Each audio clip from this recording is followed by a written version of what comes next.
अब्दुल्ला भट्टी।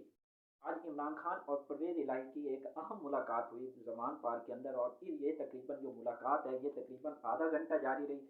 और इस मुलाकात के अंदर मोनस इलाही और हुसैन इलाही यानी कि जो काफ लीग की जो पीटीआई के साथ इत्तेहादी यानी कि जो अरकान है वो उसके अंदर मौजूद थे, जो लीडरशिप थी। और इसके अंदर जो फैसला हुआ वो ये हुआ कि जिसके बाद परवेज़ इलाही ने और मोनस इलाही ने जब आपने ट्वीट्स किया और आपने रद्द-ए-अमल दिया मुलाकात के बाद, उन्होंने ये कहा कि इमरान खान से जो हमारी कमिटमेंट है उससे हम एक इंच पीछे नहीं हटे, और जो असम्बली है यानी पंजाब असम्बली ये इमरान खान की अमानत है, और हम इमरान खान के शाना बशाना खड़े हैं। और जो लोग ये ख्वाब देख रहे हैं कि हम इधर उधर या इमरान का साथ छोड़ देंगे तो ये उनकी बहुत बड़ी गलतफहमी है। और जो लोग ये सोच रहे हैं कि हम अदम एतमाद या इस किस्म के नाकाम हरबे इस्तेमाल करेंगे तो उसके अंदर भी उनको रुसवाई और जिल्लत के सिवा कुछ हासिल नहीं होगा। और साथ ही उन्होंने ये भी कहा कि जब इमरान खान अनाउंस करेंगे असम्बली तो हम एक सेकंड नहीं लगाएंगे, उसको तहलील कर देंगे। और हम इमरान खान के शुक्रगुजार हैं कि उन्होंने हम पे एतमाद किया, और हम उसके जो एतमाद है उसको ठेस नहीं पहुंचाएंगे। और ये हमारी रवैयत भी है कि जिसके साथ हम कमिटमेंट करते हैं उसको आखिरी हद तक निभाते हैं। और इस वक्त हम इमरान खान के साथ चट्टान की तरह खड़े हैं, और इमरान खान पाकिस्तानी कौम के लिए लाजिम व मजलूम बन चुका है। और दूसरा उन्होंने जो एक और अहम पॉइंट उठाया वो ये उठाया कि जो ये हुकूमत गवर्नर राज की बातें कर रही है इसके अंदर उसको सुबकी हासिल होगी, क्योंकि असम्बली का जो सेशन है वो कंटिन्यू है, लिहाजा जब सेशन कंटिन्यू होता है तो उस दौरान गवर्नर राज नहीं लग सकता। तो जो कि मैंने आपको और वैसे भी गवर्नर आज नहीं लग सकता, क्योंकि मैंने इसकी पूरी जो पॉइंट्स हैं वो पिछली वीडियोस के अंदर बता चुका हूँ कि गवर्नर राज मुमकिन ही क्यों नहीं है। तो ये उन्होंने आज जो मुलाकात हुई, और अब जो पंजाब की पार्लिमानी पार्टी का इजलास है वो अब कल तलब कर लिया गया है, और उसके अंदर फैसला होगा कि हमने असम्बलियाँ कब तहलील करनी है। दूसरी जानिब जो नून लीग है उसके अंदर दरार और वो तजब्जुब का बुखलाहट का यानी अदम एतमाद का अंदर से शिकार है। अब जो क़यादत है वो अदम एतमाद परवेज़ इलाही के खिलाफ लाना चाहती है, लेकिन अरकान बज़िद हैं कि पहले आप नंबर पूरे करो, क्योंकि उनको पता है कि इस वक्त नंबर पूरे कैसे होंगे। नंबर मुमकिन ही नहीं है पूरे होना, क्योंकि फ्लोर क्रॉसिंग होगी नहीं सुप्रीम कोर्ट के ऑर्डर के बाद, तो उसके बगैर तो मुमकिन ही नहीं है। और जो ये जरदारी साहब ये जो उन्होंने रात को प्रोग्राम के अंदर कहा है कि अ, हम केपी के और पंजाब के अंदर अदम एतमाद लाएंगे, और अगर इलेक्शन हुए तो हम इमरान खान का भरपूर यानी मुकाबला करेंगे। ओ भाई, कैसे लाओगे आसिफ अली जरदारी साहब? आप जरा सिंध के अंदर जाके देखो क्या हालात हैं। और वो क्या फरमाते हैं, तो ये जमहूरियत पे शब खून होगा, असल में शब खून आपकी यानी कि जात पे होगा, आपकी सियासी साख पे होगा। क्योंकि आपको पता है इस दफा इमरान खान का जो तोती है वो इस वक्त आसमानों को छू रहा है। इस वक्त आपको वो स्टाइल वहां नजर नहीं आएगा, और इस वक्त वो हालात भी नहीं है जो आप सोच के बैठे हो। इस दफा वो हालात क्रिएट होने वाले नहीं है जो आपकी फेवर में जाएंगे, जिससे आपको फायदा होगा, जिससे जानिब आपके इशारे हैं वो इस दफा कारामद नहीं होंगे। और जब ये कारामद नहीं होंगे तो आपको जब साफ और शफाफ गैर जानिबदार इलेक्शन होंगे तो सिंध की आवाम आपसे जो निजात चाहती है वो आप नुव्वते दीवार है, इसलिए आप चाहते हो कि ये जो आप इलेक्शन के हाथ में नहीं हो। क्योंकि आपको पता है इस दफा जो, क्योंकि आपने 2018 के अंदर देख लिया है पीटीआई का यानी इमरान खान ने कराची के अंदर आपको कैसा डंड डाला था। लिहाजा इस दफा भी आपको ये बिल्कुल शीशा है और नविश्ते दीवार पे आपको नजर आ रहा है कि आपकी शिकस्त है। और इस दफा तो जो इमरान खान का जो लेवल है वो आपने जिमनी इलेक्शन में भी देख लिया कि मलिर की सीट आप कितनी मुश्किल से, और वो सबको पता है कि वो आपने कैसे हासिल की थी। और इस दफा आपको पता है कि वहां मेरे साथ क्या होना है। लिहाजा अब आप ये जो इस किस्म की दो डोग डोगी वाली बातें कर रहे हो ना, क्योंकि वो आगे एंकर भी माशाल्लाह वो बैठी थी जिसको मतलब जो आपकी चापलूसी करती है, उससे ये तो सवाल करने की हिम्मत ना हुई कि वो कैसे लगाओगे। तो लिहाजा इनके जो हरबे हैं वो नाकाम होंगे। आज राना सनाउल्लाह ने जो प्रेस टॉक किया, अब मैं उसकी जानिब आता हूँ। राना सनाउल्लाह साहब ने आज प्रेस टॉक की है, और प्रेस टॉक के अंदर इमरान खान को एक दफा फिर तनकीद का निशाना बनाया, गरी चोर फलाना चोर। तो मैं राना सनाउल्लाह साहब से पहले तो एक चीज पूछना चाहता हूँ, राना सनाउल्लाह साहब, कोई मुझे अपनी पूरी पीडीएम की जाने से छोड़ो, अपनी पार्टी का बता दो। चलो पीडीएम को आप रिप्रेजेंट नहीं करते, वैसे तो इस दफा आप पीडीएम का हिस्सा हो, आप हुकूमत जो है वो पीडीएम की है। लेकिन चलो उसको छोड़ दो। मुझे ये बताओ कि कोई जितने भी पीडीएम के लीडर हैं या पाकिस्तान के अंदर सियासी लीडर हैं, उन्होंने कोई आवाम के लिए कोई एक फलाई इदारा बनाया हो? कोई एक फलाई इदारा बनाया हो? बता दें, पाकिस्तान के अंदर कोई एक फलाई इदारा बनाया हो जिससे आम आदमी को मेरिट पे उसका कुछ मतलब फायदा हो रहा हो? कोई एक बता दें। लेकिन उस आदमी को आप घड़ी चोर कह रहे हो, जिसकी ना तो बेल्जियम, ना दुबई, ना लंदन, ना स्विस, ना ऑस्ट्रेलिया, ना सऊदी, कहीं भी उसकी जायदादें नहीं है। वो कौम का बेटा और कायदे आजम सानी ने अपनी जो बाइल की कमाई है वो पाकिस्तान लाया, और क्या किया उसने? उसने कोई महल्लात नहीं बनाए, उसने अपनी कौम का सोचा, और वो भी वो सोचा कि जो दुनिया कह रही थी ये नाकाम होगा, उसके अपने लोग उसको कह रहे थे तू नाकाम होगा, लेकिन वो शख्स डटा रहा क्योंकि उसको अल्लाह पे भरोसा था। अपनी नीयत पे उसको पूरी एक ताकत थी, उसको अल्लाह की मदद और नुसरत शामिल थी क्योंकि उसका काम नेक था। उसने शौकत खानम लाहौर बनाया, जो कि महंगी, और कैंसर का इलाज पाकिस्तानियों, ये जो बेचारे अल्लाह ना करे जो इसका शिकार होते हैं, ये उन्हीं को पता होता है। ये उन्हीं हमारी माए बहनों को जाके पूछो जिनके यानी कि लखते जिगर, जो ख्वातीन कहती हैं। वो वीडियो में देख रहा था जिसके अंदर खातून कह रही थी कि मेरा ये आखिरी मतलब बच्चा था, एक ही मेरा बच्चा था और दूसरा मैं कंसीव ही नहीं कर सकती थी, और उसको कैंसर हो गया, तो मेरे लिए तो दुनिया उजड़ गई। लेकिन मुझे इमरान खान, खुदा के बाद अगर कोई मुझे यानी कि किसी का मैं शुक्रगुजार हूँ तो वो इमरान खान था। ये ख्वातीन कह रही हैं। निकलो जरा लोगों से पूछो जिनका वहां इलाज हो रहा है। और ना सिर्फ उसने लाहौर के अंदर शौकत खाना बनाया, पिशावर के अंदर बनाया, अब कराची के अंदर उसकी कंस्ट्रक्शन मुकम्मल हो गई है, और इंशाल्लाह अगले दिसंबर के एंड तक वो भी खुल जाएगा। नमल यूनिवर्सिटी बनाई। कोई आप एक काम तो बता दो, उसकी कोई एक जायदाद बना दो जो आउट ऑफ कंट्री हो, कोई एक जायदाद, राना सनाउल्लाह साहब, कोई एक जायदाद बता दो, कोई एक जायदाद बता दो उसकी जो आउट ऑफ कंट्री किसी भी जगह, वो कोई एक टके की बता दो, कोई टके की। और आप कहते हो उसको घड़ी छोड़। करो उसका इंसाफ ना, करो मुकदमा, उसको डालो जेल में। अगर उसने चोरी की है ले आओ सबूत, आपकी हुकूमत है ना, कौम के सामने ले आओ। क्यों नहीं अभी तक लेके आ रहे? घड़ी चोर, घड़ी चोर, और एक मीडिया जो बना हुआ टाइकोन। अब वो फराग गोगी ने जब उसके ऊपर लीगल नोटिस भेजा तो कहता मैं उसके ऊपर जवाब नहीं दूंगा। आप उसके, अगर आप, वो झूठ बोल रही है बिल फराग गोगी कि आपने उसके ऊपर जो उमर फारूक के साथ मिल के जो इल्जाम लगाए हैं वो झूठ बोल रही है। आप उसके ऊपर कर दो 5 अरब का जाने का केस, लग पता जाएगा। इस तरह की बड़के मारने से, आप डरा धमका के ब्लैकमेल करने से क्या आपको लगता है इमरान खान ब्लैकमेल हो जाएगा? तो ये वो शख्स नहीं है जो डरने वाला, बिकने वाला, झुकने वाला नहीं है। ये याद रखना, कान खोल के सुन लो।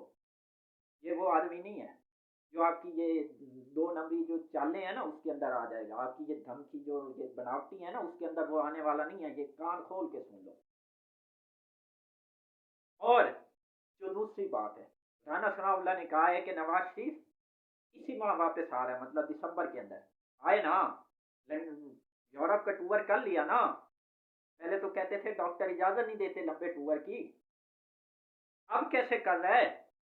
यूरोप का, वो भी ठंड। क्या यूरोप के अंदर ठंड नहीं होती? पाकिस्तान से कम होती है?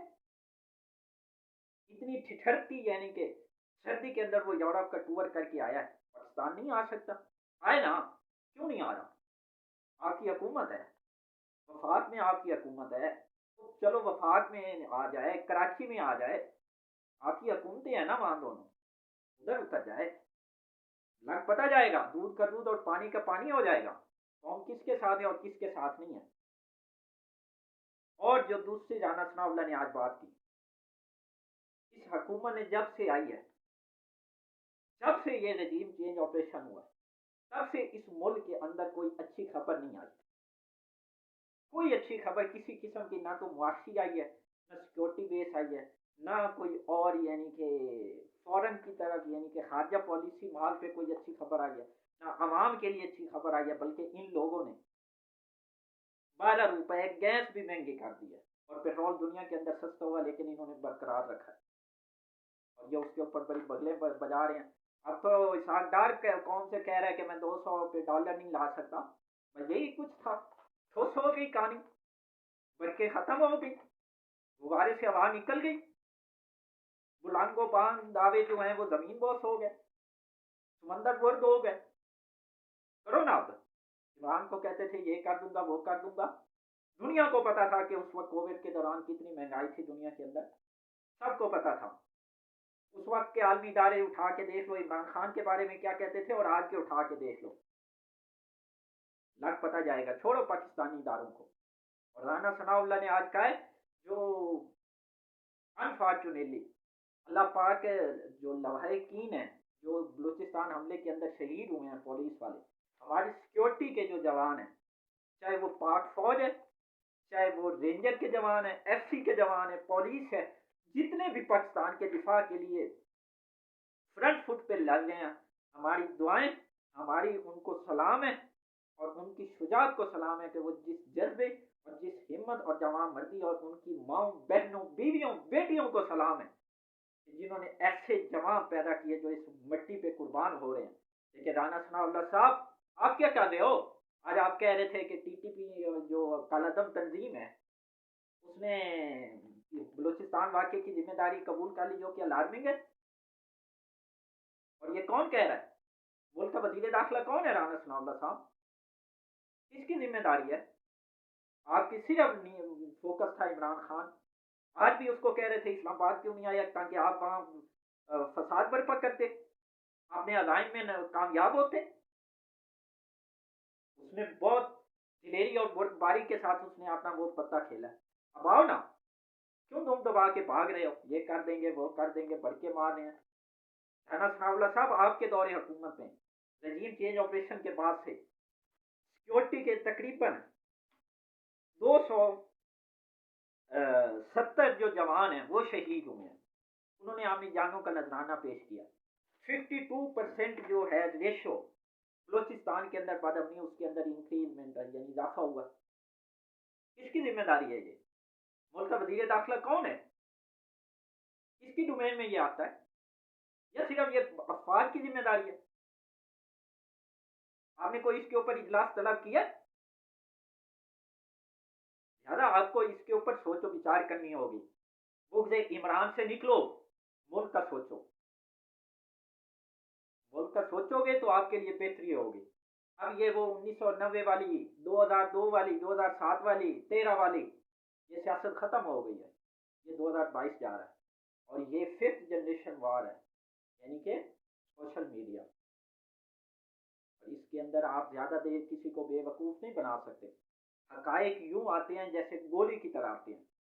अभी आप देखो सोशल मीडिया पे आपको क्या जवाब मिल रहे हैं। लिहाजा जितनी जल्दी आप हकायक को तस्लीम करेंगे वो आपके लिए फायदा होगा। आखिरी जो पॉइंट है वो ये है कि आखिरकार इस हुकूमत ने घुटने टेक दिए हैं। इमरान खान की जो तदबीरें हैं, जो उसका विजन सोच, वो जीत गई है। सुल्तान एक बार फिर फतह याब हो गया। हुकूमत ने आम इंतखाबात के लिए इलेक्शन कमीशन को 15 अरब रुपए जारी करने का ऐलान कर दिया, मंजूरी दे दी है। किस्म की हिसाबदार की देरसदार ये इजलास हुआ, उसके अंदर मंजूरी दी गई, जो कि पहली फुर्सत में 5 अरब जारी किए जाएंगे। दूसरा, हुकूमत ने अवाम को बेवकूफ़ बनाने के लिए, झूठे प्रोपेगंडे करने के लिए, जाली आपने मीडिया को, वो जिन्होंने उसका जो मतलब के दाना जो मतलब डालना था मीडिया को, जिसकी वजह से वो उनकी फेवर में बोल रहा था, उनको अब खिलाने का टाइम आ गया। उसके लिए मीडिया के लिए 5 अरब की जो कंपेन के जरिए है उसके लिए मुख्तस किए गए हैं। सलाम मुतासरीन को ये टका नहीं दे रहे, 5 अरब मीडिया कंपेन पे लगा दिए। हुकूमत को शर्म आनी चाहिए। जाके देखो सलाम मुतासरीन किस अजियत का शिकार है, ठिठुरती सर्दी के अंदर किस हालत में है। जरदारी साहब, आप इधर बैठ के हुकूमत गिराने बनाने की तो बातें करते हैं, जरा वो देखें सिंध के अंदर क्या हो रहा है, सलाम मुतासरीन के साथ क्या हो रहा है। आपने कोई सिंध के अंदर कोई बड़ा प्रोजेक्ट किया? बस भुट्टो जिंदा रखा हुआ। और बिलावल ने माशाल्लाह सुबहान अल्लाह, बिलावल ने कल यौम तसीस के मौके पर कराची के अंदर जलसा आम से खिताब करते हुए कौम से पूछा कि मेरी मां को किसने शहीद किया, मेरे बाप पे किसने जाली मुकदमे बनाए। बिलावल साहब मैं बता देता हूँ किसने बनाए। आज आप उन्हीं की गोद में बैठे हो। अभी आपने पूछा है, आपकी गैरत इतनी मर गई है कि जिस आदमी ने आपकी माँ की गंदी तस्वीर जहाँ से फिकवाई थी, उसकी आज आप गोद में बैठे हो। बिलावल साहब, इतने आप मतलब कि वो कहते थे असेंबली के अंदर आप इतने बेगैरत हो गए हो। ये मैं नहीं कह रहा, आपने असेंबली के अंदर अल्फाज बोले थे जब मरियम नवाज को गिरफ्तार किया गया था कराची के अंदर, यानी कि उनके जो दरवाजे कैप्टन सफदर वाला जो मामला हुआ था। बिलावल साहब जरा पूछो, आज आप किसकी गोद में बैठे हो? आपने बाप से ही पूछ लो, बाप से ही पूछ लो, बेनजीर को किसने शहीद किया था? किसने आखिरी कॉलें की थी? और वाशरूम कौन गया था? कॉल लगा के वाशरूम कौन गया था? रूट किसने तब्दील करवाया था? जरा कौम को बताओ। और एक और बात, बिलावल भुट्टो साहब, जो बाप के ऊपर कहते हो, कौन कहता था एक दूसरे को मतलब के पेट फाड़ूंगा? आज आप उसी के साथ नहीं हो, पीछे जो हाथ बांध के खड़े होते हो। मतलब आपकी जो इज्जत है वो है ही नहीं। आप अपनी इज्जत, सिर्फ आपको इख्तियार मिल जाए, भले आपकी इज्जत नीलाम हो जाए, ये आपके लिए मैटर करता है? सोचो, इतने आप गिर गए हो कि इख्तियार के लिए आप किसी भी हद तक जाने के लिए तैयार हो। ये सोचने की बात है, ज्यादा मैं नहीं कुछ कहता। तो आखिर में प्लीज चैनल को सब्सक्राइब कर लें और बेल आइकॉन पे क्लिक करें ताकि हर आने वाली वीडियो आप तक बर वक्त पहुंच जाए।